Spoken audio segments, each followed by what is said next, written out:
Estimados compañeros, continuamos con el foro sobre justicia penal y justicia para adolescentes. Foro organizado por el Instituto de Investigaciones Jurídicas de la Universidad Nacional Autónoma de México y por la Academia Mexicana de Ciencias Penales. Como ustedes se darán cuenta, me encuentro acompañando a 4 destacados profesores que en su momento, solo por protocolo, me permitiré presentar. En primer lugar, corresponde a Miguel Ángel Mancera Espinosa.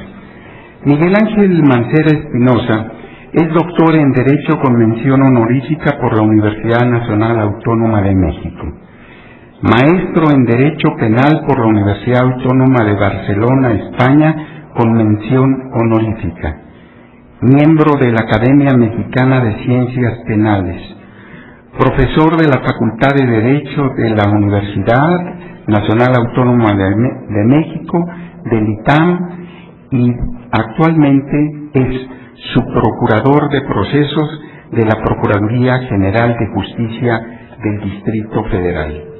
El maestro y doctor Miguel Ángel Mancera Espinosa nos hablará sobre el tema El Ministerio Público, una nueva visión.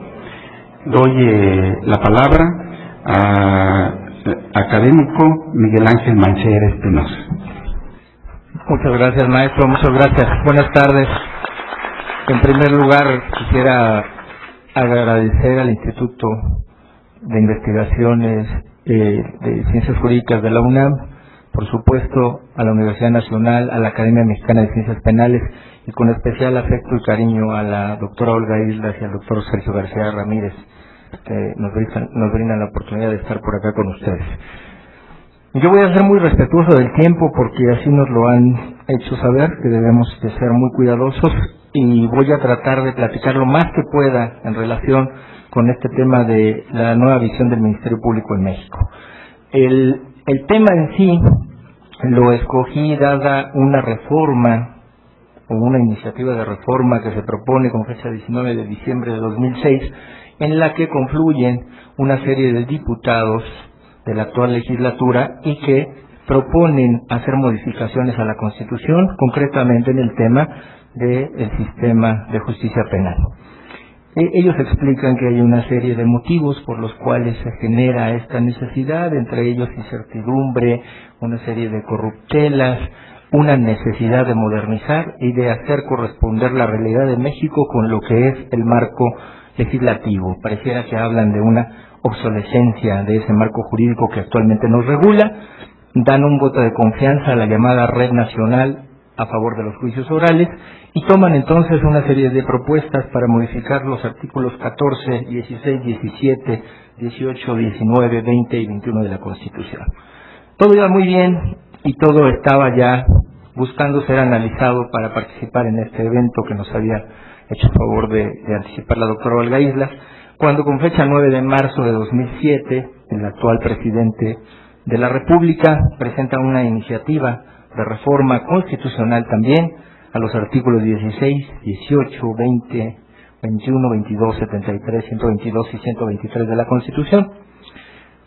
Entonces ello pues obviamente vino a trastocar primero toda la estructura que yo tenía planteada para la presentación de este programa, de este trabajo, y segundo pues para ver ahora qué les platico, porque les platico de la reforma de los diputados o les platico de la reforma del presidente. Así que con menos tiempo del que inicié trataré de platicarles muy rápido de estas dos propuestas. Lo primero que diría yo es que el Ministerio Público en México se fue moviendo en diferentes escenarios, en diferentes aparadores. Primero comenzaba como una estructura que estaba inmersa en la propia Suprema Corte de Justicia de la Nación, en donde en la Suprema Corte se contaba con un procurador y con un fiscal. Por ahí del año 1900 se acaba con esto en una reforma a los artículos 91 y 96 y se crea la figura del Procurador General de Justicia y además se le da la facultad al Ejecutivo de hacer esta designación.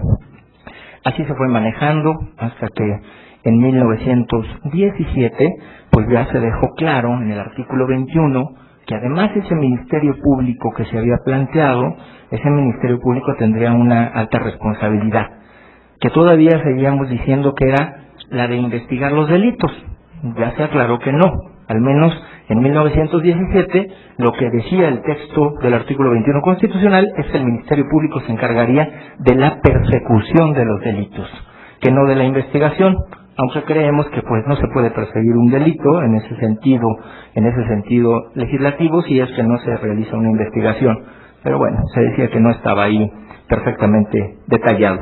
Es hasta el 3 de julio de 1996 que a través también de una reforma al artículo 21, entonces sí, ya el texto constitucional dice que la tarea de persecución y de investigación es exclusiva del Ministerio Público. Con este escenario, el Ministerio Público era un ente de un gran poder. Era capaz de iniciar una averiguación previa, era capaz de detener, era capaz de ejercitar acción penal, era capaz de acabar con uno de los bienes más preciados del ser humano, que es la libertad. Así que se vuelve cada vez una institución o un órgano de gobierno con un mayor poder. Empieza entonces una tendencia y una serie de reformas tendentes a acotar estos poderes. En 1991 se determina que cuando el Ministerio Público decida que se debe sobreseer una causa, no lo puede hacer en forma directa, sino que tendrá que ser resuelto en definitiva por el juzgador, que será el que pueda establecerlo así. Se empieza a dar un tratamiento también diferente ahí en el año 1993 con el tema de las detenciones, esas detenciones que antes los que teníamos la necesidad de litigar decíamos, bueno, es que no hay término para la averiguación previa, y cuántas veces nos lo repitieron los maestros de procesal penal. Pues entonces se estableció que sí había un término para la averiguación previa con detenido, que es el término que todos conocemos de 48 horas. También se estableció que la orden de detención por parte del Ministerio Público, fuera de los casos de delito flagrante, que si la detentaba ya, solo podía obedecer cuando se tratara de un caso urgente, y se establecieron cuáles eran los principios para este caso urgente. Todo esto iba tratando de acotar esta actuación del Ministerio Público a través de ¿qué? De reformas legislativas. Pero después también entraron los tribunales federales comenzaron a ver que el Ministerio Público seguía todavía con una serie de facultades que iban en exceso, y así se empezaron a conceder amparos y se empezaron a crear tesis de jurisprudencia que tienen que ver precisamente con eso. Cuando el Ministerio Público se abstiene del ejercicio de la acción penal injustificadamente, tesis que tienen que ver cuando el Ministerio Público no quiere recibir pruebas, tesis que tienen que ver cuando el Ministerio Público ante los mismos hechos realiza una acusación diferente, y tesis que tienen que ver con la ilegítima toma de ficha sinaléctica en la averiguación previa, entre otras que pudiéramos seguir mencionando. Esto es entonces lo que el Ministerio Público funciona en México como un representante social que tiene el monopolio del ejercicio de acción penal y que funciona con una dualidad, como autoridad en averiguación previa y después toma el carácter de parte en el proceso penal, pero conserva una serie de notas inquisitivas del sistema inquisitivo, en el sentido de que, pues en el sentido de que la averiguación previa sigue siendo llevada con secrecía, y sobre todo que no hay forma de controvertir o de entrar en una contienda de controversia con la defensa durante la etapa de averiguación previa. Con estos panoramas entonces se nos empieza a platicar hace no mucho tiempo, en un impulso que se viene dando desde otros países, acerca del llamado juicio oral, que podríamos decir que correctamente se debe mencionar como el sistema acusatorio. ¿Cómo es que va a funcionar o cómo es que funciona este Ministerio Público en el proceso acusatorio? Bueno, pues porque trabaja con lo que se conocen como principios y garantías del debido proceso. Estos principios y garantías del debido proceso, entre otras cosas, les voy a mencionar algunos puntos muy rápido. Bueno, es que el Ministerio Público deja de buscar lo que cualquiera de los que están en este auditorio podría decirme, es que buscamos la verdad histórica o material de los hechos. Eso es lo que busca el derecho penal. Pues no, en el sistema acusatorio se cambia este paradigma, y ahora lo que se tiene o lo que se está buscando es que haya una relación de proximidad entre dos proposiciones, la proposición fáctica y la proposición jurisdiccional, encontrando una correspondencia entre lo que puede llamarse una verdad fuera de toda duda razonable. Es un cambio ya importante de lo que tendría que buscar en todo caso acreditar el Ministerio Público.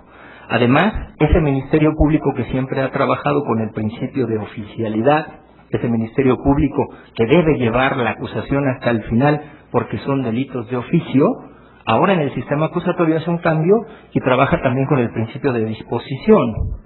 Y ese principio de disposición lo concatena también con un manejo del principio de oportunidad.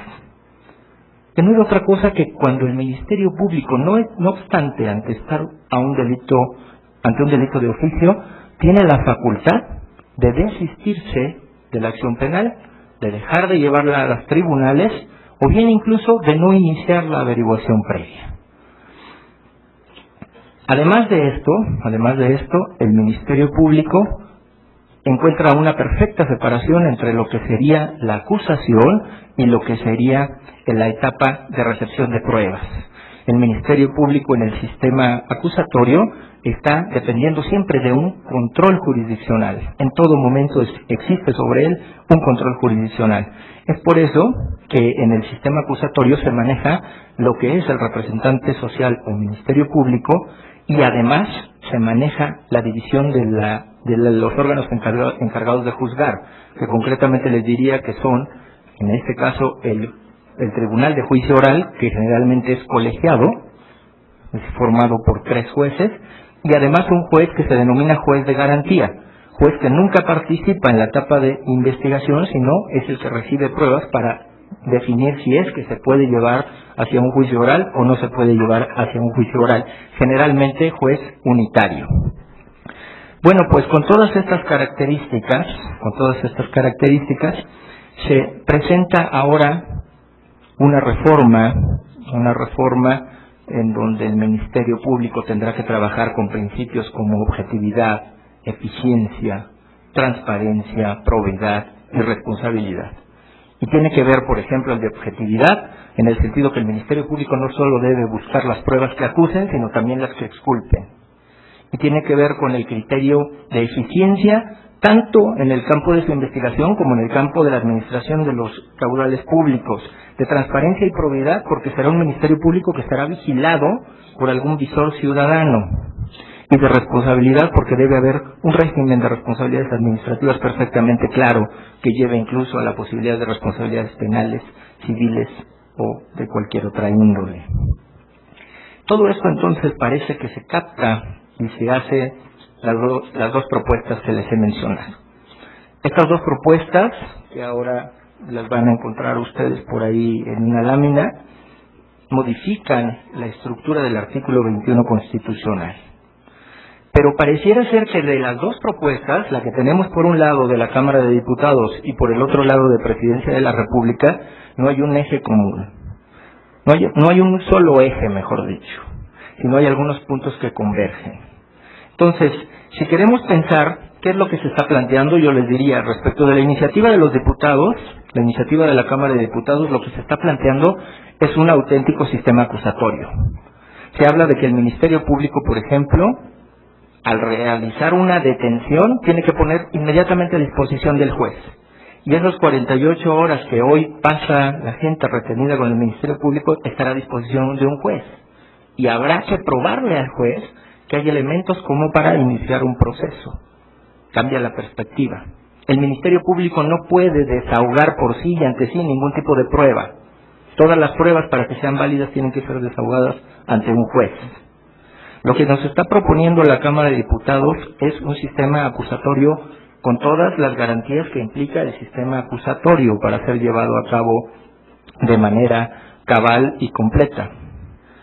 Entonces, se advierte una clara intención en ese sentido. Se plantea, por ejemplo, en forma expresa la obligación de aplicar la presunción de inocencia y dice en cualquier etapa del proceso. Porque vamos a acabar con esa diferenciación entre procedimiento y proceso, porque desde el inicio va a haber un proceso. Desde el inicio vamos a entrar a un proceso que va a ser el proceso de tipo oral, de tipo adversarial, en donde va a haber inmediación, donde va a haber concentración y donde vamos a pasar ante un juez que va a recibir todas las pruebas, donde un juez que va a estar controlando cualquier acto de afectación a la esfera de garantías de todos los gobernados. Eso es lo que dice la Cámara de Diputados. Entonces pasamos a la iniciativa del presidente de la República. En el caso del Ejecutivo Federal, si bien converge en el punto de que la acción penal ya no será monopólica del Ministerio Público, sino que la acción penal podrá ser incluso ejercida por los particulares, es decir, se rompe este famoso monopolio del ejercicio de la acción penal, y la ley podrá decir en qué casos puede haber una acción pública, una acción que no necesariamente sea, una acción particular, una acción que no necesariamente sea una acción pública. Por otro lado, advertimos que también converge en el punto de que deberá haber medios alternativos de solución de conflictos. Solo que hay un problema. Los diputados prevén una reforma al artículo 14 y dicen expresamente, en materia penal serán admitidos los medios de solución alternativo de conflictos. Dígase o léase como ejemplo la mediación. En la mediación es un procedimiento de autocomposición para solucionar un conflicto, todos ustedes lo saben. Dos personas se ponen de acuerdo y solucionan su conflicto. Bueno, ¿y cómo una acción pública la puedo yo dejar al arbitrio de dos personas para que solucionen su conflicto? Pues los diputados lo advierten y lo hacen en forma expresa en el artículo 14, que se ha ocupado tradicionalmente de regular a las leyes penales. Parece muy bien. En la iniciativa del presidente de la República lo hacen a un lado y solo mencionan en el artículo 17 que la ley preverá cómo serán solucionados los conflictos a través de la justicia alternativa. Pero creo que ahí se queda trunca la parte de la materia penal. Después de esto, llama la atención porque el Ejecutivo Federal toma una nota que yo ya había hecho mención antes, que tiene que ver con el derecho penal del enemigo. El Ejecutivo Federal lo que nos dice, o lo que nos quiere decir es, oye, hay cierto tipo de ciudadanos a los cuales sí les vas a aplicar las garantías que tiene la Constitución, pero hay otros a los que no se les puede aplicar. Es la delincuencia organizada. Bueno, para que ustedes vayan teniendo nota o tomando nota, la delincuencia organizada puede ser objeto de acusación anónima. El juez puede establecer en qué casos se debe guardar con reserva el nombre del acusador. No estoy hablando de testigos protegidos. Dice el artículo 20 en su reforma, fracción tercera, del acusador. Pues puede haber una acusación anónima, entre comillas, al menos esa sería la lectura inicial. Pero además, en tratándose de delincuencia organizada, el Ministerio Público podrá ordenar cateos, no solicitar, sino ordenar cateos, ordenar intervención de comunicaciones y también podrá ordenar arraigos cuando se trate de delincuencia organizada.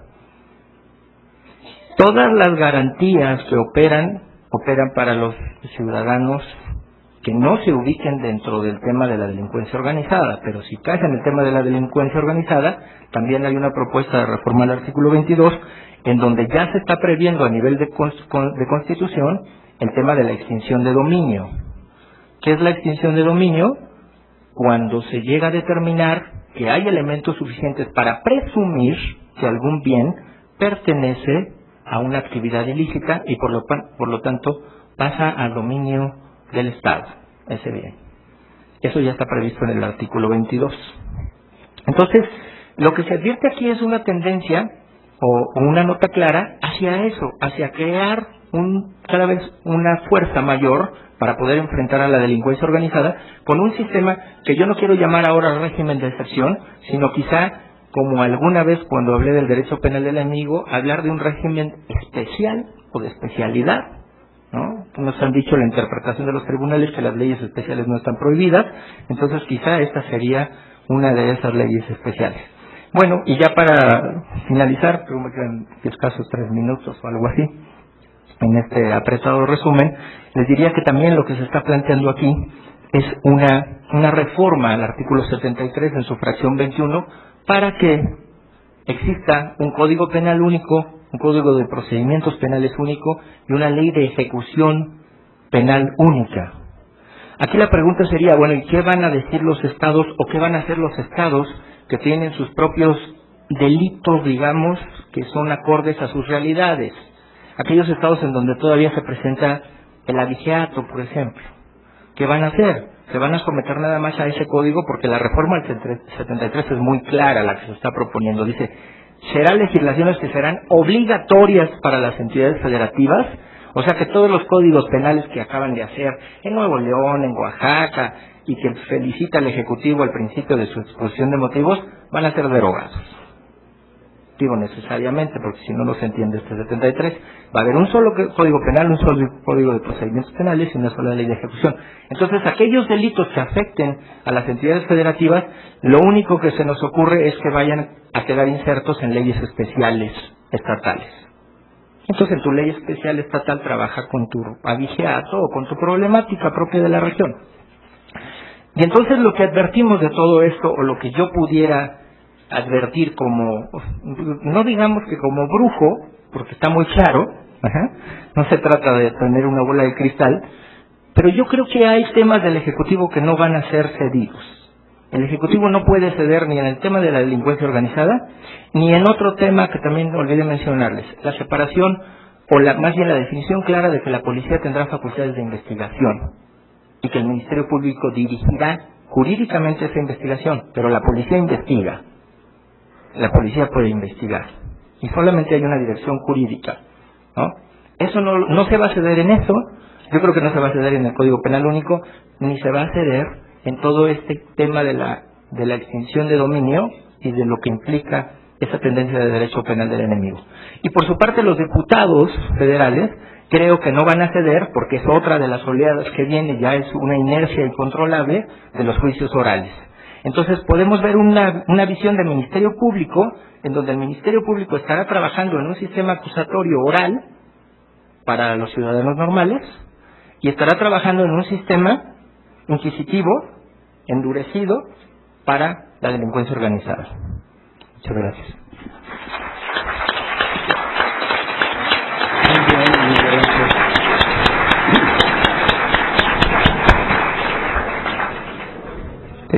Académico Miguel Ángel Mancera, muchísimas gracias en nombre de las instituciones organizadoras por su excelente plática.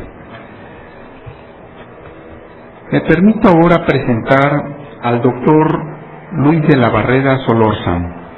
Él es doctor en Derecho por la Universidad Nacional Autónoma de México, director general del Instituto Ciudadano de Estudios sobre la Inseguridad, investigador del Instituto de Investigaciones Jurídicas de la Universidad Nacional Autónoma de México y miembro del Sistema Nacional de Investigadores. Fue, como todos ustedes saben, presidente fundador de la Comisión de Derechos Humanos del Distrito Federal, que dirigió del 30 de septiembre de 1993 al 30 de septiembre del 2001. Es autor de diversos libros especializados en Derecho Penal y Derechos Humanos, y es, desde luego, miembro de número de la Academia Mexicana de Ciencias Penales. Cedo el micrófono al académico Luis de la Barrera Solórzano.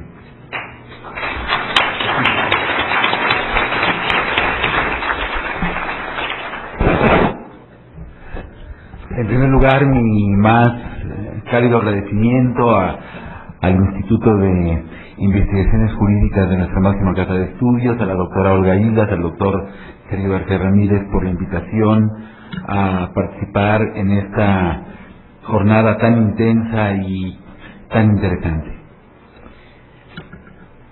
Quizá no recuerden ustedes a la señora Artemisa Aguilar, que estuvo en prisión durante 1 año y medio, acusada de traficar con indocumentados, aprovechando un cargo en el Instituto Nacional de Migración, y que al final del proceso fue absuelta por que no había elementos probatorios del delito o por lo menos de su responsabilidad. En un principio, el Ministerio Público consideró que había indicios y el juez que dictó el auto de formal prisión consideró también que por lo menos había elementos para someterla a un proceso. Y finalmente, estos elementos no fueron suficientes para una sentencia condenatoria. Es entonces una mujer inocente que pasó 1 año y medio en prisión. Es una mujer inocente que sufrió una de las penas más graves a que puede someterse a un ser humano sin ser responsable. Y ese 1 año y medio que estuvo en prisión no se lo repondrá nadie. La vida es breve. Cuando el gran Robert Louis Stevenson recibió la recomendación de su médico, él vivía en Londres, de que se fuera a los mares del sur porque de otra manera moriría joven, el gran autor de La Isla del Tesoro y de Dr. Jekyll y Mr. Hyde le dijo: ay doctor, debiera usted saber que un hombre muera a la edad que muera, siempre muere joven. Entonces esta mujer inocente pasó 1 año y medio de su vida en prisión, no obstante que no se le acusaba de un delito violento y que aunque hubiera sido responsable del delito que se le imputaba, al ser destituida de su cargo, como ocurrió inmediatamente después de la imputación, ya no tenía posibilidades de cometer ese mismo delito, porque ya no estaba en el cargo en el cual supuestamente lo había cometido. Entonces, no solamente fue exhibida ante los medios, no solamente fue exhibida ante la comunidad, no solamente tuvo la humillación de ir a prisión, sino que sufrió 1 año y medio de pérdida de la libertad, de prisión, sin haber cometido delito, sin ser culpable de un delito. Esa es la sinrazón terrible de la prisión preventiva. Es una pena sin condena judicial. Es una pena que se impone y le podemos llamar medida cautelar, medida de aseguramiento, pero prácticamente es una pena, es una medida que consiste en la privación de un bien de la mayor importancia. La libertad, Sancho, es uno de los más preciosos dones que a los hombres dieron los cielos, enseñó Don Quijote a su escudero. Con ella no pueden igualarse los tesoros que encierra la tierra, ni los que el mar encubre. Por la libertad, así como por la honra, se puede y debe aventurar la vida, y por el contrario, el cautiverio es el mayor mal que puede venir a los hombres. Entonces, este caso quiero mencionarlo porque esta era una mujer por cuya posición social, por cuya edad, porque ya no tenía el cargo desde el cual supuestamente había cometido el delito, no era peligrosa para nadie y sin embargo estuvo en prisión preventiva. Pero como ella, hay miles de mexicanos, cerca de 90,000, que padecen prisión preventiva. Y estos presos en prisión preventiva le cuestan al erario público, es decir, nos cuestan a todos algo así como 7 millones de pesos diarios. En un principio, recordemos que la prisión preventiva se justificó con el argumento de que era necesario, por una parte, asegurar que el procesado no se sustraería a su propio proceso. En segundo lugar, era necesario tenerlo en prisión porque si estaba acusado de un delito, probablemente fuera responsable y podía seguir cometiendo delitos. Entonces, si se le tenía en prisión preventiva, se estaba protegiendo a la comunidad. Y en tercer lugar, si se le dictaba sentencia condenatoria, pues ya al tenerlo en prisión preventiva no habría riesgo de que evadiera la condena que le impusiera el juez. Estos argumentos hoy ya no son válidos. Estos argumentos pudieron ser válidos en su momento, pero hoy no, porque una pulsera electrónica bastaría para que se tuviera localizado al procesado en todo momento. Si el procesado intentara quitársela, o si se alejara de una circunscripción territorial en la cual el juez le impusiera permanecer, inmediatamente se activaría una alarma que permitiría detenerlo prácticamente de inmediato. Si el delito del que se le acusara fuera terrible, o fuera un caso que le interesara mucho al órgano de la acusación o a la comunidad, podría, además de la pulsera electrónica, podría estar sometido a vigilancia policíaca. Podría haber un par de policías que no se separaran de la puerta de su casa en ningún momento, y este inculpado podría entonces estar en libertad enfrentando el proceso.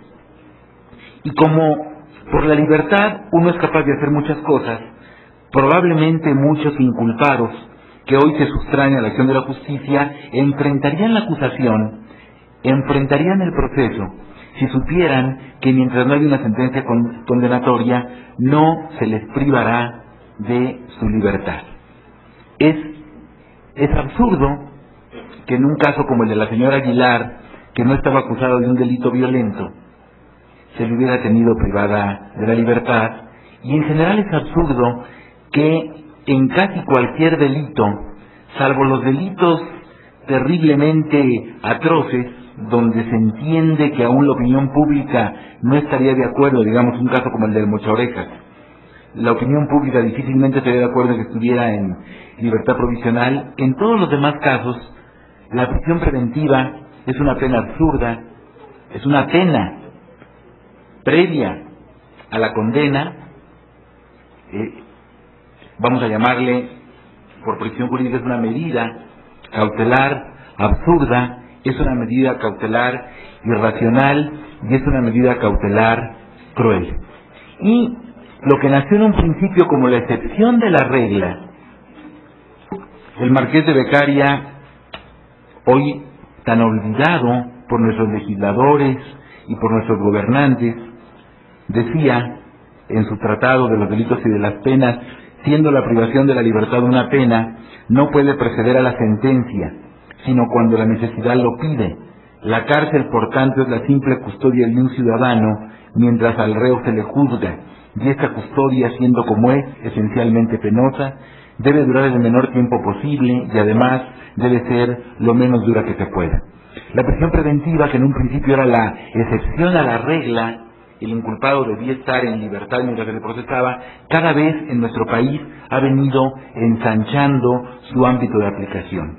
Y en los códigos, en la legislación penal secundaria, los llamados delitos graves, es decir, aquellos delitos donde por disposición constitucional no procede la libertad provisional, estos delitos graves son cada vez más y no se justifica por una peligrosidad del inculpado, no se justifica porque se trate de un inculpado terriblemente violento.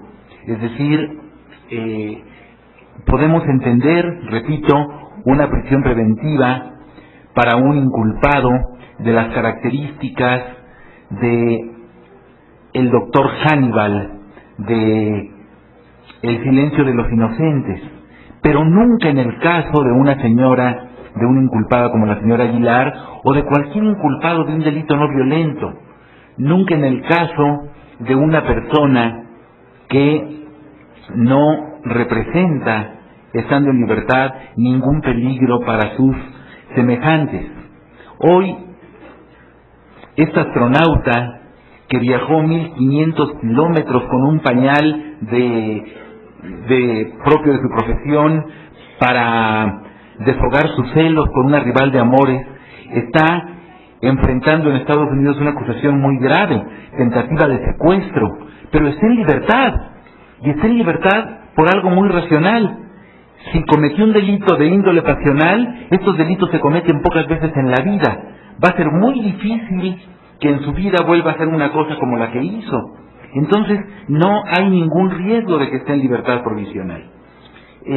Ha crecido a tal ritmo la prisión preventiva que de 1994 a 2005 los procesados en prisión pasaron de 41,000 y piquito a casi 88,000. Es decir, en una década se duplicó el número de presos en prisión preventiva, sin que esto haya servido para nada para disminuir la criminalidad como se nos quiere hacer creer. De los más de 200,000 reclusos que albergan nuestras prisiones, más del 40% padecen prisión preventiva, y esto es uno de los aspectos más irracionales de nuestro sistema penal. Entonces creo que, por motivos de racionalidad y en homenaje al principio de presunción de inocencia, la prisión preventiva debe estar reservada para aquellos delitos gravísimos: homicidio doloso, terrorismo, lesiones gravísimas que hayan causado un daño verdaderamente atroz en el sujeto pasivo, narcotráfico en su modalidad de delincuencia organizada, unos cuantos casos que nunca incluiría ningún supuesto donde no se hubiera causado un daño atroz al sujeto pasivo. Muchas gracias.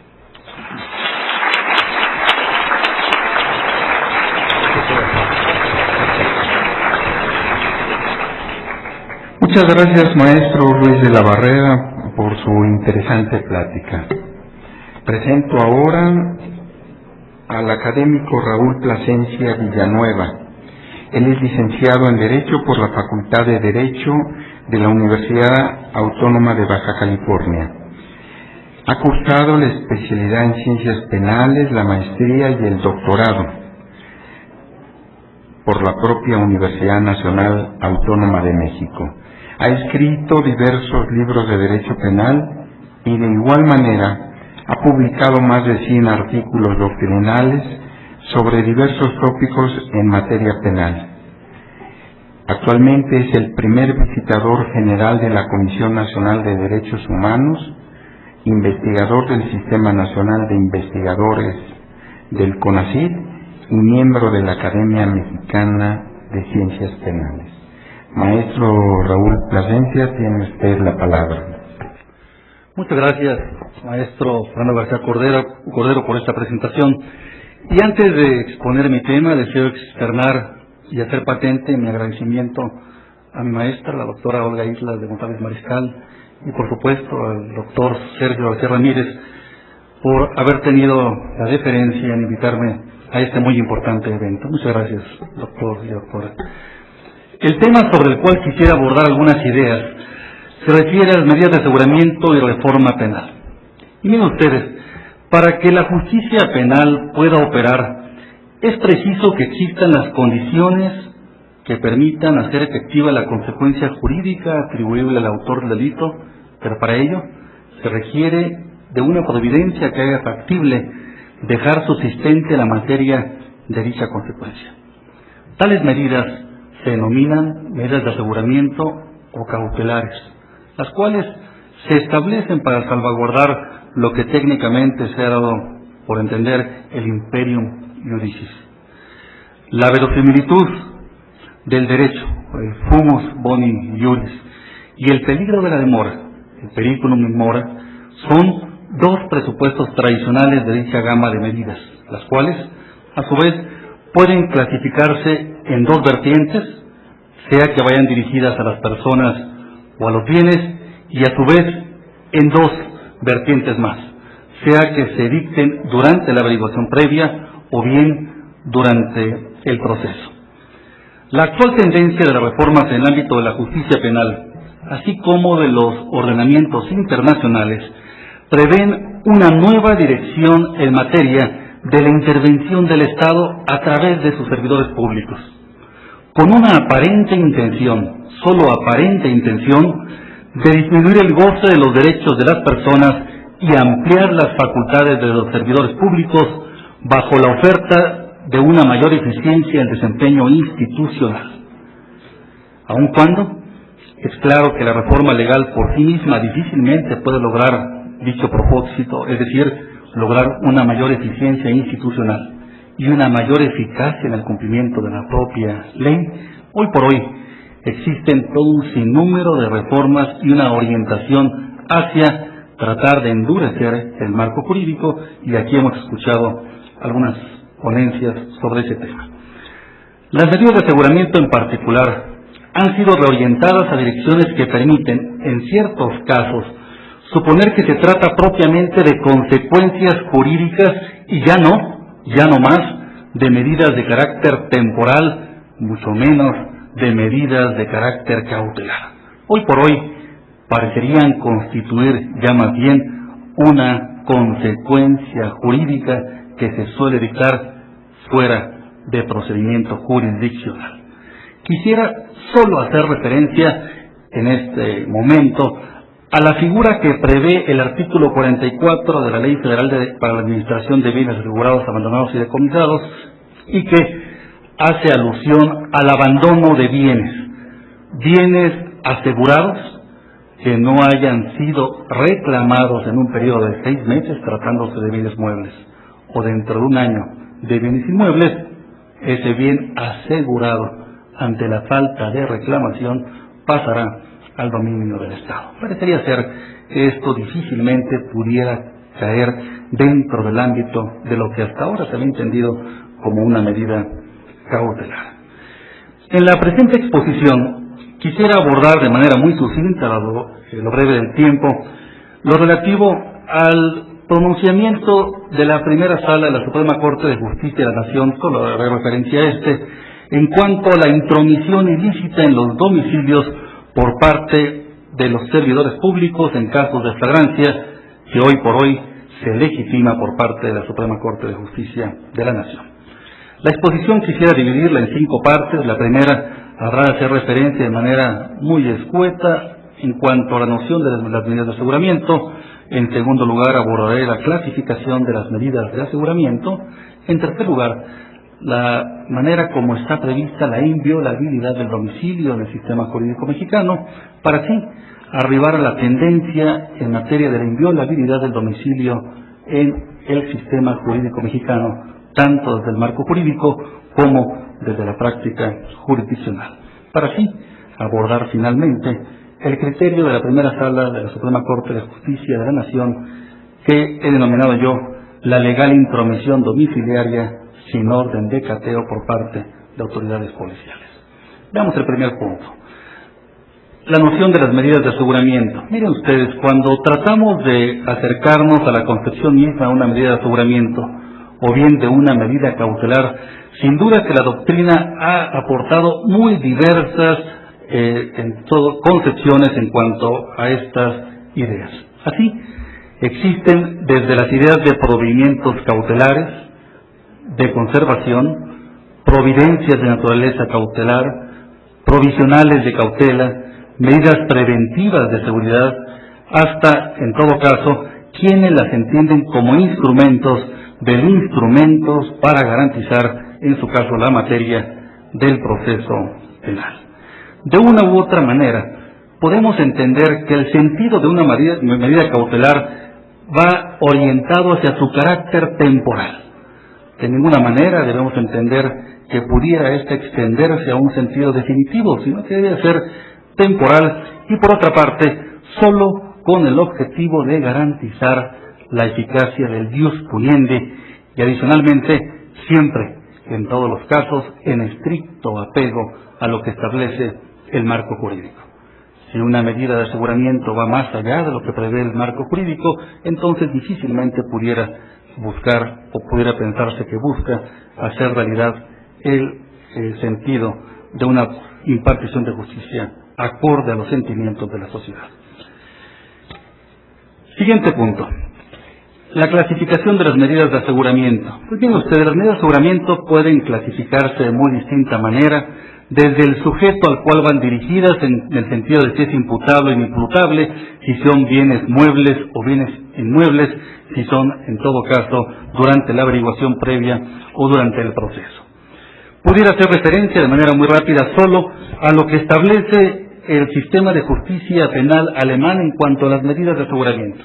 Y miren ustedes, en ese moderno sistema de justicia, si así le podemos llamar, se hace referencia a medidas tales como las siguientes: injerencias en la libertad individual, injerencias en la integridad corporal, injerencias en la propiedad, injerencias en la inviolabilidad del domicilio, injerencias en el secreto postal, epistolar y de las comunicaciones a distancia, injerencias en el derecho a la autodeterminación informativa e intervenciones procesales penales en servicios de multimedia. En este orden de ideas podemos observar que hoy por hoy la tendencia en cuanto a las medidas de aseguramiento en los más de los sistemas jurídicos del planeta se orientan hacia una intervención cada vez más enérgica por parte del Estado y hacia una afectación también cada vez más dura hacia los derechos fundamentales de las personas. Si durante algún tiempo se consideraba que una medida cautelar lo que buscaba era aminorar el efecto del peso de la intervención del Estado, hoy por hoy parecería ser precisamente una forma de legitimar la intervención del Estado, inclusive en la integridad personal de los individuos. Siguiente punto: la inviolabilidad del domicilio. Mire ustedes, en el sistema jurídico mexicano es indudable que desde el origen mismo de las constituciones del Estado mexicano se previó la inviolabilidad del domicilio. Basta recordar en todo caso desde el decreto de Apatzingán en su artículo 32, que claramente establecía que la casa de cualquier ciudadano sería un asilo inviolable, hasta llegar a la Constitución de 1857, que en su caso tenía una redacción del artículo 16 muy similar al actual. Nadie puede ser molestado en su persona, familia, domicilio, papeles y posiciones, sino en virtud de mandamiento escrito de la autoridad competente que funde y motive la causa legal del procedimiento. Esto nos permite suponer entonces que ante una medida de aseguramiento o bien ante una intromisión domiciliaria, necesariamente deben agotarse estas exigencias previstas en el artículo 16 de la Constitución, pero adicionalmente, lo que también prevén algunos instrumentos internacionales, como lo sería el Pacto Internacional de Derechos Civiles y Políticos en su artículo 17 y la Convención Americana sobre Derechos Humanos en su artículo 11.23, solo por hacer referencia a algunos de ellos. Más aún, tratándose de la inviolabilidad del domicilio, en el Código Penal Federal se establece expresamente un tipo penal para aquellos casos en los que una autoridad, sin la orden, se introduzca de manera furtiva, con engaño o violencia, o sin permiso de la persona autorizada a un departamento, vivienda, aposento o dependencia. El Código Federal de Procedimientos Penales, en su artículo 61, establece en materia de cateo que cuando éste se realice al margen de lo establecido en la orden correspondiente, dicha diligencia carecerá de valor alguno. Este es el marco jurídico que hoy por hoy rige en nuestro país, y la tendencia en materia de protección de la inviolabilidad del domicilio había implicado hasta el día de hoy una serie de resoluciones por parte de los tribunales federales para hacer efectiva esta protección en favor de todas las personas. Quedaba muy en claro que un cateo realizado al margen de los extremos previstos por el artículo 61 del Código Federal de Procedimientos Penales y que por consecuencia vulnerase lo previsto por el 16 de la Constitución no podría ni debía ser tomado en consideración dado el carácter de ilícito del mismo y por consecuencia los indicios que en su caso recabaran durante la práctica del mismo. El aseguramiento de todo aquel indicio que se diera durante una práctica ilícita del mismo correría en la misma suerte. no tendrían valor alguno. Sin embargo, esta tendencia, debo decirles a ustedes, se ha visto seriamente mermada por una resolución de la primera sala de la Suprema Corte de Justicia de la Nación que resuelve una contradicción de tesis de tribunales colegiados de circuito. Y miren ustedes, acorde con la ley de amparo, hay una manera como puede emerger la jurisprudencia. Y uno de los procedimientos para que la jurisprudencia emerja lo es cuando se dé una solución de contradicción de tesis, la cual no supone el procedimiento de la reiteración como necesario para que pueda tener fuerza obligatoria y tampoco prevé en su defecto una mayoría calificada para que pueda tener los efectos que tendría una jurisprudencia por reiteración de criterio. En este orden de ideas, debemos entender que esta resolución, aun cuando fue por una mayoría de 3 ministros a 2 disidentes, y que constituye solamente un precedente, dado que es una solución de contradicción de tesis de jurisprudencia que existía entre tribunales colegiados, deberá ser entendido como el criterio hoy por hoy observable por parte del Poder Judicial de la Federación. ¿Hacia dónde se orienta esta posición del Poder Judicial de la Federación y cuál es la gravedad de este pronunciamiento? Pues miren ustedes, la Suprema Corte de Justicia de la Nación ha hecho una interpretación extensiva de la Constitución y del Código Federal de Procedimientos Penales. Esto es, ir más allá de lo que la ley prevé. Es una fórmula que se ha dado desde el origen mismo de la jurisprudencia o bien de la sistematización de la misma, allá por 1871 a propósito del decreto del entonces presidente Benito Juárez. Pero este criterio establece literalmente lo siguiente: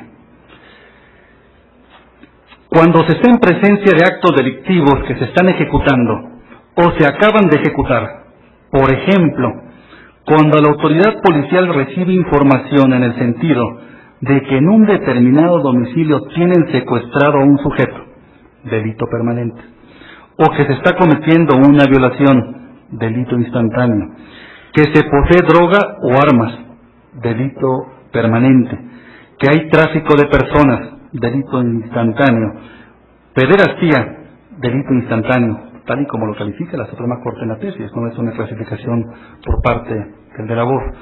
Casos en los que no se necesitará necesariamente orden judicial de cateo que autorice la intromisión o allanamiento del domicilio particular, ya que existiendo la flagrancia, el propio artículo constitucional expresamente permite a cualquier particular y con mayor razón a la autoridad detener al indiciado y lógicamente hacer cesar la agresión delictiva.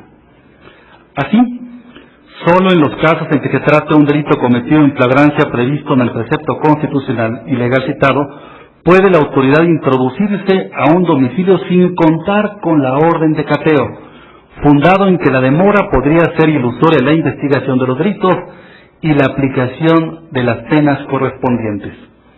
Lo anterior significa que la autoridad policial puede irrumpir en el domicilio de una persona sin contar con orden de cateo cuando presuma, suponga, sospeche que se está cometiendo el delito dentro del domicilio. Y ojo, no se refiere al Ministerio Público, sino a la autoridad policial. Igualmente, cuando después de ejecutado un delito en flagrancia, el inculpado es perseguido hasta el domicilio particular. Si ahora se requería, o hasta antes de este criterio, el aseguramiento del perímetro en donde se encontraba refugiado el delincuente, la obtención del orden de cateo y la intromisión del domicilio, esta interpretación extensiva nos permite suponer que ya no es necesaria. Parecería ser entonces que están legitimados los servidores públicos a introducirse en los términos literales como lo ha señalado la Corte y como he leído en este momento. Ahora bien, si como quedó establecido en los supuestos de flagrancia no se requiere necesariamente de orden de cateo, lógicamente las pruebas que se encuentran vinculadas directa o indirectamente con dichas detenciones no se van a regir ya por lo que prevé el artículo 61 y 264 del Código Federal de Procedimientos Penales. Y esto nos lleva a un redireccionamiento o a una nueva dirección, más bien, de lo que deberíamos entender por prueba lícita y por prueba ilícita. Hasta ahora, para poderse introducir a un domicilio era necesario el cateo y evidentemente las diligencias que se llevaran a cabo dentro del domicilio deberían ajustarse a los extremos previstos en el Código de Procedimientos Penales. Esto es, todo dentro del marco de la licitud de la prueba, todo dentro del marco de la legalidad de los actos de la autoridad para darle mayor certeza. Hoy por hoy, la Suprema Corte considera que podrán tener eficacia probatoria y corresponderá al juzgador valorar este tipo de indicios que se han obtenido, aun cuando los mismos no cubran las exigencias previstas por la legislación secundaria o inclusive por el marco constitucional. En este orden de ideas, me parece que el haber modificado la regla de valoración de la prueba, el haber abierto la puerta para que la prueba ilícita, entendida como aquella que se obtiene por un acto de autoridad inicialmente arbitrario, pero que posteriormente se legitima, que hoy por hoy pueda ya surtir efectos en el proceso penal, nos obliga necesariamente a tener que llevar a cabo modificaciones muy profundas en el marco legal mexicano. Parece, en principio, que tiene que regularse esta nueva figura que en términos de la Corte podemos entender se denomina intromisión en el domicilio por parte de las autoridades policiales. Ya no solamente cateo. Cateo será cuando haya orden de autoridad judicial. Ahora estaremos ante el acto de intromisión legal de la autoridad policial ante delito flagrante o persecución del supuesto o probable responsable de la comisión de un delito. Evidentemente, la regulación del marco jurídico para el ejercicio de esta facultad es urgente a fin de evitar que se abra la puerta a la violación de los derechos fundamentales de las personas. Finalmente, el ejercicio de las facultades por parte de los servidores públicos, me parece, debe estar sujeta a los límites que prevé la Constitución Política de los Estados Unidos mexicanos. La interpretación extensiva que llevó a cabo la Suprema Corte de Justicia de la Nación establece la posibilidad de una nueva figura, la intromisión en un domicilio por parte de la policía sin intervención de la autoridad judicial. Esto rompe también con el principio de legalidad de las medidas de aseguramiento tal y como hasta ahora las entendíamos y también con el principio de que la autoridad judicial era quien podía autorizar la limitación de derechos, como en el caso concreto sería la inviolabilidad del domicilio. Pero lo más grave, desvía el sentido de lo que entenderemos por prueba lícita y por prueba ilícita. Nos parece dar a entender, y así lo creo yo, que una acción derivada de un acto al margen de la ley puede en todo caso ser debidamente avalada si es que satisface el supuesto al que se hace referencia. Por lo que se legitima sobre el supuesto de flagrancia, así como de una pretendida idea de mayor eficiencia en la investigación y persecución de los delitos. Sin embargo, el marco jurídico, repito, deberá adecuarse de manera muy precisa para establecer los límites de los servidores públicos respecto a la inviolabilidad del domicilio, las nuevas reglas de valoración de la prueba sobre la base de este criterio y, lo más importante, las responsabilidades de carácter civil, penal o incluso administrativa para aquellos casos de exceso a cargo de los servidores públicos. Nos parece que la Procuración de Justicia no está reñida con el respeto a los derechos humanos. Por el contrario, debe configurarse como el garante de estos en todos los casos. Muchas gracias.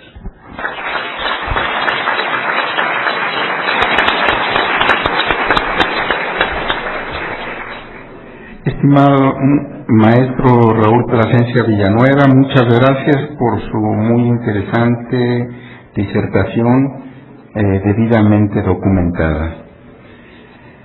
Finalmente presento al doctor Carlos Natarén Nandayapa. Él es licenciado en Derecho por la Universidad Autónoma de Chiapas.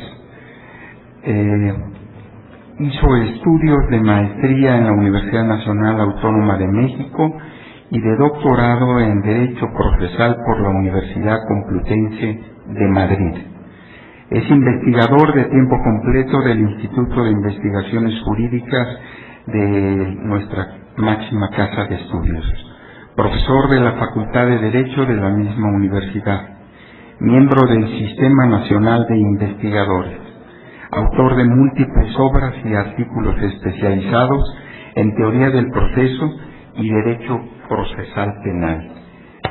El maestro Carlos Natarén nos hablará sobre la reforma al sistema de justicia penal en las entidades federativas, tendencias y desafíos. Pues muchas gracias por la amable presentación, doctor Garza. Pues buenas noches. Quiero iniciar mi participación de esta noche, como es de rigor, agradeciendo la invitación recibida. En ese sentido, agradezco a esta que es mi casa académica, al Instituto de Investigaciones Jurídicas, y a la Academia Mexicana de Ciencias Penales, que son las entidades convocantes de este evento. En especial, quiero expresar mi agradecimiento a doña Olga Islas de González Marcal y a don Sergio García Ramírez por las repetidas muestras de confianza que tan generosamente me han ofrecido y cuya invitación esta noche es una muestra más. Quiero también expresar mi agradecimiento a cada uno de ustedes. El hecho de estar aquí hasta ahora, la jornada ha sido larga, ha sido intensa. Su presencia es de agradecerse, es digna de agradecerse. Y no solo a ustedes que están acá presentes en el auditorio Fixamudio, sino también a los que están en el segundo piso y de acá afuera. De hecho, cuando vi el programa y vi que más o menos a qué horas me iba a tocar pasar, pues no pude evitar acordarme de algo que dice mi maestro Fixamudio, mitad en serio, mitad en broma, pero pues muy en broma, pero viene a ser cierto. Dice que en estos momentos lo que hay que hacer es fijarse en los relojes de la gente que está en la audiencia.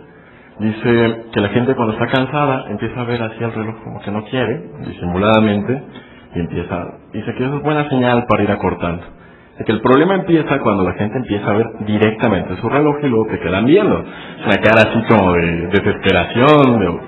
Y dice, a lo que hay que evitar, dice el maestro Fix, hay que evitar a toda costa es cuando las personas del auditorio empiezan a ver su reloj y le pegan, a ver si se quedó parado o qué fue lo que pasó. Entonces, les aseguro que esto no va a pasar hoy. Voy a ser muy breve, vamos a ir directamente al grano, vamos a llevar muy rápido. Voy a resumir lo que es mi ponencia, de cualquier manera quedará en la memoria del tema. En primer término, ¿por qué escogí el tema? Yo creo que la pregunta no es si vamos a tener reforma procesal penal. Yo creo que la cuestión es ¿qué reforma vamos a tener? Y en este sentido, me parece que el tema de la reforma de las entidades es un tema muy importante. ¿Por qué? Vamos a dar dos razones. Hay muchas más, pero solo dos. Primera, les voy a dar un dato del INACIPE, de la PGR, de los pocos datos que puedes encontrar así agregados sobre la delincuencia en México. Entre 1997 y 2001, los delitos denunciados ante agencias del Ministerio Público en México fueron 7.551.376. De estos, y ojo, aquí está el dato, correspondieron al fuero común 94.49 y al fuero federal tan solo el 5.51%. ¿Qué quiere decir esto? Que la carga de la justicia penal está en el juez de fuero común. Vamos a decir, ustedes son personas que saben de derecho, distinguen entre fuero común y fuero federal. El ciudadano de a pie, el que quiere justicia, la mayor parte de los 105 millones de mexicanos, la justicia penal que recibe es la del juez de las entidades federativas. Entonces, la reforma al proceso penal de las entidades no es secundaria, al contrario, es la importante, la principal. Hay otra razón. Podemos recordar la iniciativa del presidente Fox de hace 2 años. Fracasó terriblemente, estrepitosamente, se estrelló por muchas razones, tanto internas, es decir, problemas con la misma iniciativa, como externas, cuestiones políticas dentro de la Cámara de Diputados, dentro de los senadores, ¿no? En las entidades de la Federación, los consensos han sido más fáciles de obtener. Y se da que la forma federal de Estado y el cambio político que ha tenido nuestro país viene a cambiar las cosas. Ahora, el cambio legislativo ya no es desde el centro hacia las entidades, sino es al revés. Y eso se ve no solo en el proceso penal, sino en materia electoral. Pueden ver que las regulaciones de control de precampañas la tienen las entidades y se está haciendo esfuerzo para incluirse en el ámbito federal. Lo mismo pasa en el proceso penal federal. Así pues, los cambios legislativos a los códigos procesales en las entidades han sido numerosos e incluso se pueden encontrar, se pueden agrupar en varias tendencias. Muy rápidamente, solo vamos a hacer un breve recorrido, digamos, de los 90 para acá. ¿Qué encontramos? Encontramos, por ejemplo, un grupo de códigos procesales, por ejemplo, los de Guerrero, los de Tabasco, Morelos, en los cuales se perfecciona el sistema federal. Estos códigos, el Instituto, don Sergio, doña Olga, participaron muy activamente en su reforma. Encontramos otro modelo, por ejemplo, Coahuila, vamos a hablar de él. Es un modelo completamente distinto, tiene falta penal. Eso en el resto del país no se conoce. Luego tenemos la nueva ola, la de los juicios orales. Empieza con Nuevo León. Muy rápidamente hablaremos un segundito de ellos. Y luego encontraremos un último grupo de códigos, como el de Chihuahua, al cual está muy cercano al de Oaxaca, la iniciativa Oaxaca, y quizás al de Tamaulipas, que la misma gente que está impulsando esos códigos consideran que es el más avanzado de ellos. Entonces, ¿qué encontramos en ellos códigos? Se los voy a platicar muy rápidamente, muy brevemente, y después hablaremos un poco de los retos. Digamos, si esas son las tendencias de reforma, vamos a platicar cuáles son los retos. Muy brevemente, el primer grupo, Guerrero, Tabasco y Morelos. 1993 se modifica por impulso de Ruiz Massieu el código. Es el código pequeño, es un código de 179 artículos, es un récord, ¿no? El código en Tabasco se modifica en 96, en Morelos en 96, en Tabasco en 97. Son el sistema federal muy perfeccionado, muy claridad, con mucha claridad se establecen los principios generales del proceso penal, las líneas generales. Sin embargo, y quizás está la prueba, mucho de lo que decía don Sergio en su participación de esta tarde, la mejor ley quizás no puede sola resolver ningún problema. Vamos a avanzar un poco porque no se trata de quedarnos por aquí. Coahuila, muy brevemente, tiene un modelo completamente distinto al resto del país. Divide los delitos en tres: falta penal, lo que le llaman delitos de pena alternativa y delitos ordinarios o delitos en sí. La falta penal son aquellos delitos cuya sanción no llega a los 3 años. De pena alternativa es hasta 6 y de ahí todos los demás. ¿Qué implica eso a la hora de tramitarlo? Pues la falta penal tiene una tramitación específica ante el Ministerio Público y culmina con un proceso de conciliación y multa, generando muchísimo, poniendo el acento en la reparación del daño. Suena muy bien. Luego, los delitos de pena alternativa tienen una tramitación distinta de los delitos generales. No se dicta un auto de formal prisión, sino normalmente un auto de sujeción a proceso, por lo cual no hay tantas personas en la cárcel. Platicando por gente de Coahuila, gente de Piedras Negras, me decían, en Piedras Negras tenemos dos órganos jurisdiccionales especializados en pena alternativa, y ellos llevan 900 asuntos. Tenemos uno que lleva los delitos, los ordinarios, y ellos tienen 200. O sea que la mayor parte de la gente no está en la cárcel. Platicaba con una persona que también don Sergio citó en su ponencia, un verdaderamente acucioso investigador, que se llama Guillermo Cepeda. Le preguntaba, oye, ¿se refleja en algo esta diferencia? Me decía sí y no. Hasta antes del cambio de procurador había muchísima más gente. La política del nuevo procurador ha sido aumentar la prisión preventiva. Pero bueno, ahí tienen un modelo completamente distinto al federal, vigente y con muchas ventajas de respecto de muchas otras entidades. Me olvidaba, tienen también oblación, es decir, una vía de oblación. Cuando hay confesión lo dan todo muy rápido. Sigamos avanzando. Las grandes reformas, digamos, el último gran empujón de reformas en las entidades lo encuentran a partir de Nuevo León. Nuevo León el 28 de julio del 2004, establece una reforma en la que establece juicios orales a partir de cierto impulso de organizaciones no gubernamentales como RENACE, por ejemplo. En un principio tenía muy limitados supuestos en aquellos casos en los que se podía tramitar a través de esos juicios orales, derivó en una poca utilización del tema, lo cual impulsó una nueva reforma que fue en diciembre del 2005 para ampliar el número de delitos por los cuales se tramitaba. ¿En qué consiste la reforma de Nuevo León? Bueno, le agregan un apéndice al Código de Procedimientos Penales, digamos, tiene el Código de Procedimientos normal, más un título decimocuarto, que dice del juicio oral. Artículos 554 hasta el final del Código. ¿Y qué se ve qué se tramita en esos juicios orales? Son delitos de muy poca calado, digamos, de poca entidad. Por ejemplo, los delitos cometidos por culpa. Y luego tiene una lista de delitos de querella, por ejemplo, quebrantamiento de sellos, estupro, abandono de familia por incumplimiento de obligaciones alimentarias, amenazas, difamación, etcétera, etcétera. Y luego tiene una tercera, que son los delitos de oficios, algunos casos previstos en ciertos artículos. Por ejemplo, habla de elevación de presos, pero cuando están sujetos a falta administrativa, porque si es un preso a una sanción penal, ya es no hay posibilidades de transmitirlo para acá. Tiene, por ejemplo, violación de correspondencia, apología del delito, con lo cual en Nuevo León podrían juzgar a los Tigres del Norte con este juicio oral, por ejemplo. Es interesante cómo lo plantean. Este código dice: este procedimiento entre los órganos jurisdiccionales será preponderantemente oral. Se realizará sobre la base de la acusación y se regirá por los principios de oralidad, inmediación, concentración, continuidad, contradicción y publicidad, salvo las excepciones previstas en este código y las leyes aplicables. Pueden encontrarlo entonces, es el primer gran intento quizás de hacer una reforma hacia el sistema acusatorio. Ok. En este mismo podemos encontrar la reforma al Estado de México. Tienen un título séptimo bis, un capítulo que habla del juicio predominantemente oral, donde tienen del artículo 275A al 275V, o V corta. ¿Qué se tramita? La regla en el Estado de México es mucho más sencilla: delitos no graves. Sin embargo, digamos, el Estado de México apenas está empezando en su implementación, por lo tanto tampoco es que tengamos muchas líneas hacia dónde va o cómo está la aplicación. Seguiremos viendo. Avanzamos entonces y nos vamos al último modelo. El último modelo es Chihuahua. Chihuahua porque es el que está vigente a partir de enero. Ojo, no toda Chihuahua, es lo que le llaman el distrito de Morelos, que es la ciudad de Chihuahua y sus alrededores. El plan es, el primer semestre de este año es Chihuahua, el siguiente semestre se aumenta a Ciudad Juárez y el próximo año el resto de Chihuahua. ¿Qué tienen aquí?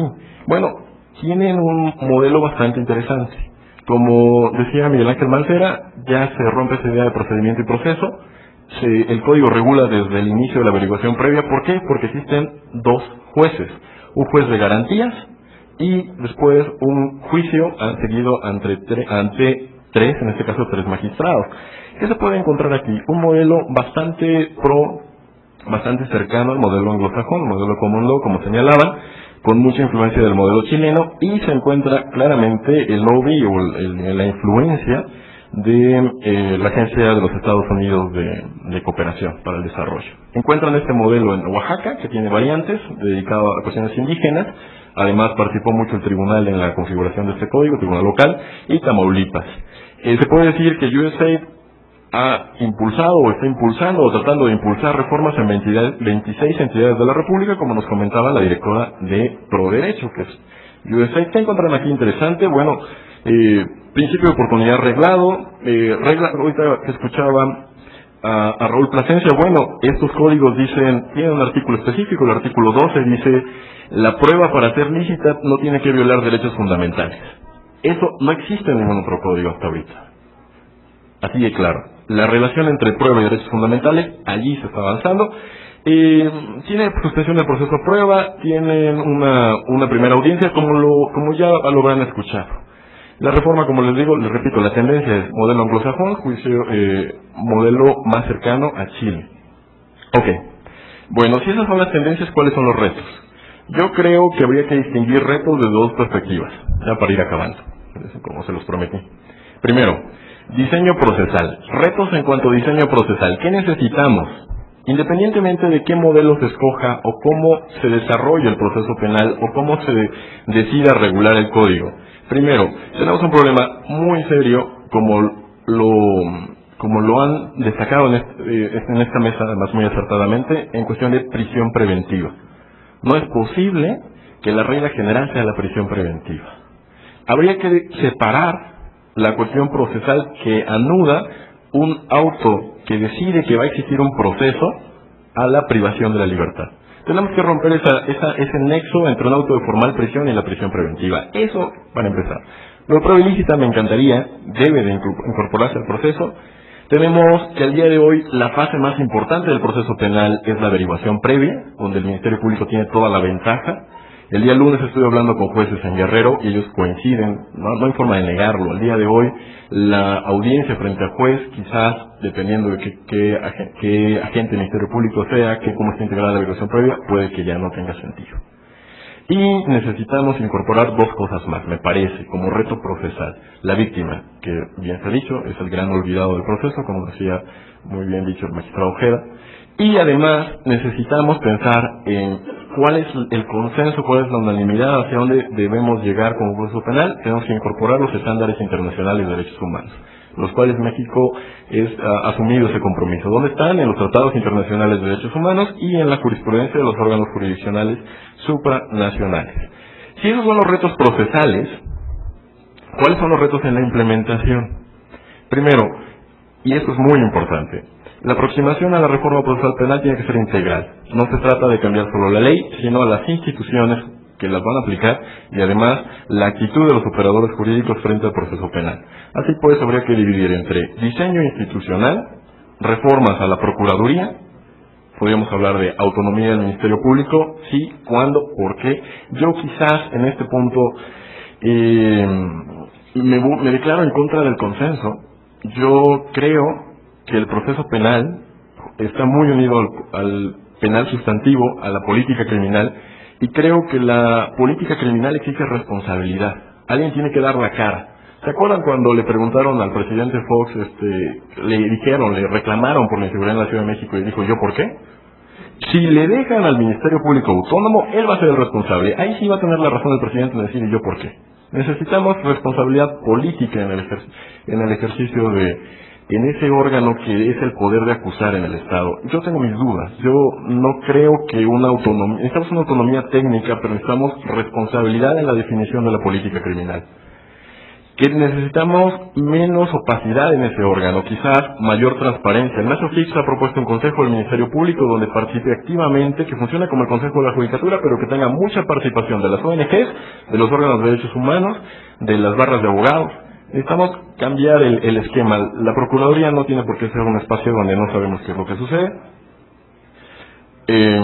Miguel Sarre me contaba, regresando de Durango, acabo de estar en un separo, donde un policía judicial me dijo, aquí no entra nadie. Así es el procurador, no pasa. Digamos, necesitamos romper con esos esquemas, necesitamos responsabilidades. Quizás la autonomía no va a resolver todo eso. Y sobre todo tienen que considerar que todo eso implica ampliación de presupuesto, como es una premisa necesaria para capacitación y selección. Hay que ver cuánto le pagan a un Ministerio Público y entonces habría que pasar en pagarle el doble o el triple y entonces verán que hay pelea por ser Ministerio Público. Lo mismo pasa con los tribunales. Con todo respeto, desafortunadamente, los tribunales de los estados la reforma en los poderes judiciales locales va a velocidades distintas, no por falta de ganas, sino por falta de oportunidades. Héctor Fix Fierro escribió una vez, el poder judicial no es el tercer poder, sino un poder de tercera. ¿Por qué? Porque no tiene reconocimiento, y la verdad es que es el más importante. Hay que romper con eso. Ahorita que se está discutiendo cómo le reducimos el salario al Poder Judicial Federal, habría que pensar cómo se lo empleamos al Poder Judicial Local. No es posible que el juez local, que es el que condena a la mayor parte de personas, la que tiene en sus manos decidir 20 años de prisión para alguien, gane la tercera, la cuarta o la quinta parte de un juez federal. Si hacen lo mismo y quizás hasta mejor. Necesitamos fortalecer la independencia. El nombramiento por concurso de los magistrados es indispensable. Algunos estados, afortunadamente y orgullosamente, ya lo tienen. No siempre pasa. Estamos sin movilidad, estamos salarios. En fin, no sé cómo voy de tiempo, pero me voy a apurar. Vamos a cambiar. Otro ámbito en el cual necesitamos, también es un reto muy grande, la cultura jurídica y los abogados mexicanos. Primero, las barras de abogados. Yo les pregunto, ¿para qué sirve una barra de abogados en este país? ¿Cuál es su función? ¿Cuál debería ser su función? Si vamos a plantearnos de la colegiación obligatoria, bueno, habría que empezar a reflexionar sobre esto. ¿Por qué los delitos de abogados o delitos especial para abogados en los códigos son una rareza? ¿Dónde están los códigos de ética? Ese es un tema pendiente. Piensa que la iniciativa de Fox decía, para que alguien litigue en el ámbito penal federal va a tener que ser un abogado certificado. Y ellos decían, ¿quién lo va a certificar? El Consejo de la Judicatura, lo cual le pone los pelos de punta a cualquier litigante, y los mismos jueces empiezan a preguntarse cómo va a estar el tema. Yo creo que las barras de abogados también es un reto importantísimo a cambiar. Sobre eso hay algunos datos bastante preocupantes. ¿Saben cuántos colegios hay registrados en la Dirección General de Profesiones? 9. El de Baja California está registrado en la dirección local. En total solo hay 4,000 agremiados. La barra que ocupa más, la barra mexicana, que son 2,000. El otro colegio importante de este es el Ilustre Colegio Nacional de Abogados. En el DF hay un colegio de abogados con 51 miembros, cuando la ley exige que sean 100. Habría que preguntarse qué vamos a pasar ahí. Luego, otra cosa. Los abogados y la enseñanza del derecho. Calamandrei tiene un libro, un gran clásico que se llama Demasiados abogados. Por ahí vamos. ¿Cuántos abogados hay en este país? No hay dato específico. El Observatorio Laboral de la Secretaría de Trabajo y Previsión Social, en marzo del 2006, decía, hay 456,000 abogados trabajando, pero solo el 45% se dedica a cuestiones relacionadas con el derecho. Para julio del mismo año, del 2006, decía, hay 467,900 abogados, es decir, en 3 meses de 456,000 pasamos a 467. ¿Cuántos crecieron en 3 meses? Y ojo, ¿quién se entiende como abogado en este dato? Ni jueces, ni ministerios públicos, ni notarios.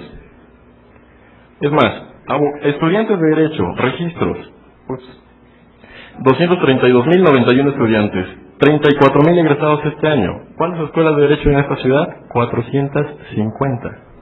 Hay que ser también autocríticos. Los profesores de derecho, ¿cómo enseñamos derecho? ¿Estamos preparando a la gente para otro sistema procesal penal? ¿Un sistema de enseñanza tradicional que privilegia la memoria? En fin, voy a concluir. La conclusión a la que quiero llegar es, la reforma del proceso penal es urgente, no hay nadie en este país que se pueda negar una reforma procesal penal. No podemos seguir como estamos. Pero la urgencia no puede justificar reformas cosméticas, o como dijo hace rato don Sergio, de gato pardo, para que todo cambie, para que todo siga igual. La reforma de los códigos por sí sola no resuelve nada. Si consideramos además que no hay nadie en esta sala, y de hecho no hay nadie en el país que tenga un certificado de inafectabilidad, que pueda decir, yo jamás voy a estar sujeto a proceso penal, resulta que la reforma del proceso penal es una cosa que nos interesa a todos. Y habría que recordar un gran clásico del siglo XIX, alemán, Ernst Wolfgang, decía, el verdadero termómetro de la democracia está en el proceso penal. ¿Qué tan democráticos somos? Veamos nuestro proceso. Muchas gracias.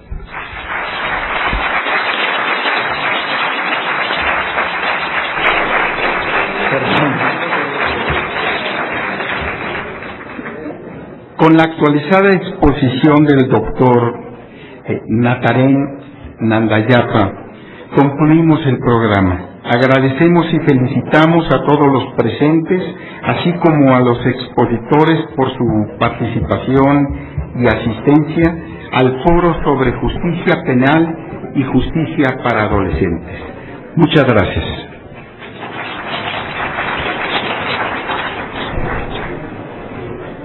Excelente.